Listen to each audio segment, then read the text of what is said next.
उस क्षेत्र में आपको हूटर बजा के छाती पे चढ़ के बताने की जरूरत है बग्गी वाले को और साइकिल वाले को, रिक्शा वाले को कि मैं तेरा विधायक हूँ, मैं तेरे सर के ऊपर से गुजर जाऊंगा गाली देता धमकाता हुआ। शैक्षिक योग्यता क्या है? क्या आप ऑक्सफोर्ड से पढ़े हैं? क्या आप लंदन यूनिवर्सिटी से पढ़े हैं? क्या आप मैनचेस्टर यूनिवर्सिटी से पढ़े हैं? क्या लंदन स्कूल ऑफ इकोनॉमिक्स से पढ़े हैं? लेकिन कानपुर में पेंटरों का विकास बहुत हुआ, बोर्ड बनाने वालों का विकास बहुत हुआ, क्योंकि हर 100 मीटर पे एक बोर्ड लगा है। नमस्कार, मैं अमित कुमार शर्मा रुड़की अब मैं आपका बहुत बहुत स्वागत करता हूं। और आज हमारे बीच में वो शख्सियत हैं जो उत्तराखंड पत्रकारिता जगत में अपना एक बड़ा स्थान रखती हैं। हमारे साथ हैं उमेश शर्मा जी। आइए उनसे मुलाकात करते हैं। रुड़की अब में आपका बहुत बहुत स्वागत। बहुत बहुत धन्यवाद गौरव।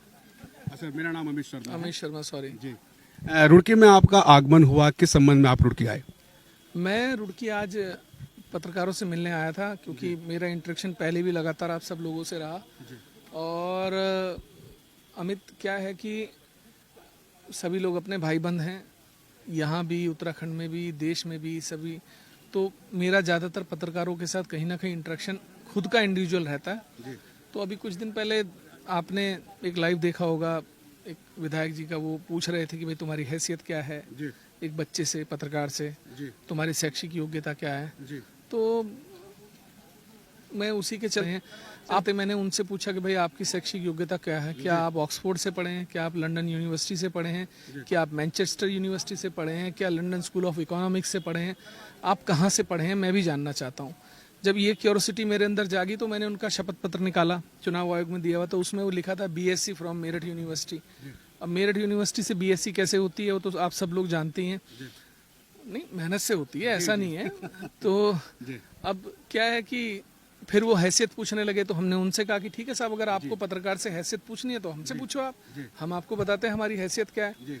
तो यही सब बातें चलती रही, आरोप प्रत्यारोप का दौर चलता रहा, वो अपनी कहते रहे, हम अपनी कहते रहे।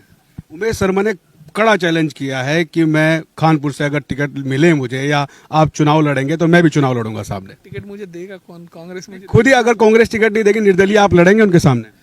देखिए, ऐसा है कि चुनाव जो होता है ना, बड़ा गंभीर मुद्दा होता है। और चुनाव, मैं फिर कहता हूँ, देखिए कि क्या है, नेता जो चुन के विधानसभा जाता है या लोकसभा जाता है, वो अपने दम पे नहीं जाता, वो जनता के दम पे जाता है, वोटों के दम पे जाता है। तो जिस दिन लोगों के मन में मेरे लिए उतना प्यार हो जाएगा कि वो चाहेंगे कि मुझे जिताकर भेजें, तो मैं चुनाव जरूर लड़ूंगा। और वो चीज़ मुझे जब देखने को मिलेगी तो मैं पक्का लड़ूंगा, इसमें कोई दो राय नहीं है। जैसे आप इधर उधर भ्रमण करते रहते हैं, तो कानपुर के विकास को लेकर आप क्या कहना चाहेंगे?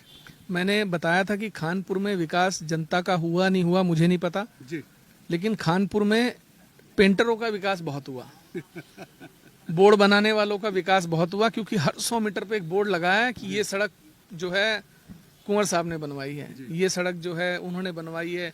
4 टर्म वरिष्ठ कैबिनेट और पता नहीं क्या क्या जो है, मतलब वो लिखते हैं, तो वो ऐसा लगता है जैसे बायोडाटा पूरा छाप दिया बोर्ड पे। तो उनको, वो बोर्ड के विधायक हैं, वो बोर्ड उनके हर जगह देखने को मिले, चाहे वो सड़क 10, मतलब वो अगर यहाँ से 10 मीटर पे भी सड़क खत्म हो रही है तो उस पर भी उनका बस नहीं चलता, 10 मीटर बड़ा ही बोर्ड लगा दें।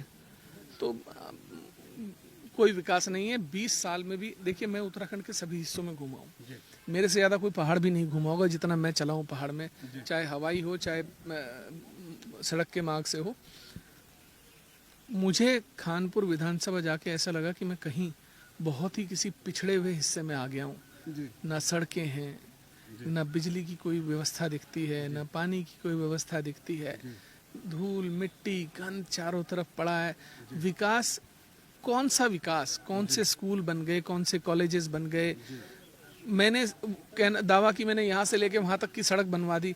अरे भाई, वो जिसने बनवाई है उसने बनवाई होगी, आपने अपनी विधायक निधि से कौन सा काम कर दिया या अपनी निजी निधि से कौन सा काम कर दिया, वो बताइए।